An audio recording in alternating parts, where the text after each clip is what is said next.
வில்வ இலைகளின் சக்திகளே இதை செய்கிறது என்றால் அன்னை ஆதிசக்தியின் வரமான எங்கள் புதல்வி என்னவெல்லாம் செய்து காட்டுவாள். இன்று எங்கள் புதல்வி ஜிம்பராசுரனை வதம் செய்வாள், நிச்சயம் செய்வாள்.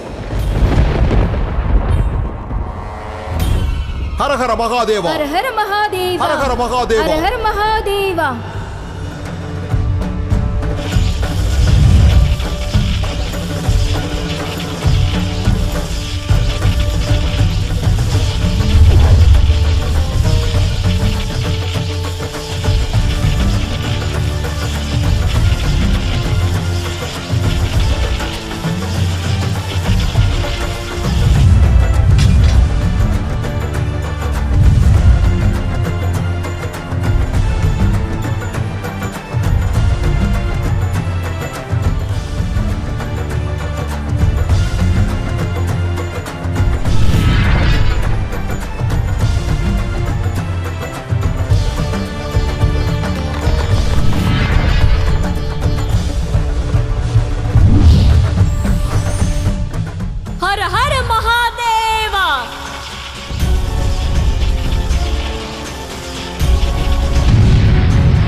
ஹர ஹர மகாதேவா.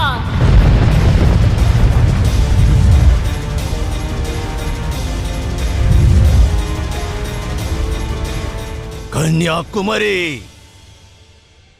இனி நான் எந்த ஆயுதத்தையும் உனக்கு எதிராக பயன்படுத்த போவதில்லை. மாறாக உன்னுடன் மல்யுத்தம் செய்ய போகிறேன். இந்த ஜிம்பராசுரன் உன்னை மல்யுத்தம் புரிய அழைக்கிறான். முன்னேறி வா.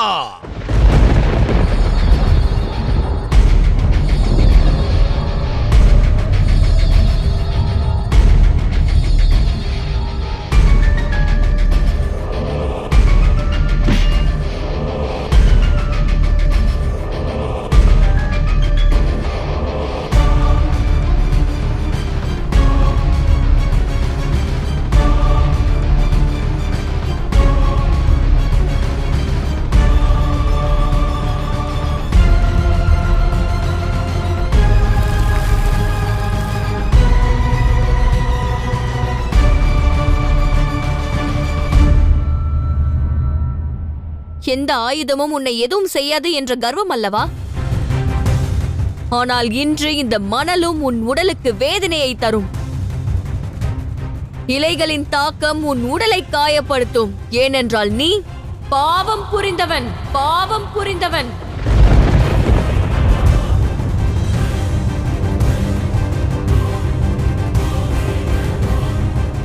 உன் பாவங்களுக்கான தண்டனையை வழங்குவதே எனது கடமை. 1000 இளம் பெண்களின் அனுமதியின்றி அவர்களுக்கு விவாகம் செய்தாய். அதற்கு நான் உன்னை வஞ்சம் தீர்ப்பேன். நீயா? நான் தயாராக இருக்கிறேன் கன்னியாகுமரி. மணலை கொண்டு இயன்றால் என்னை தாக்கு.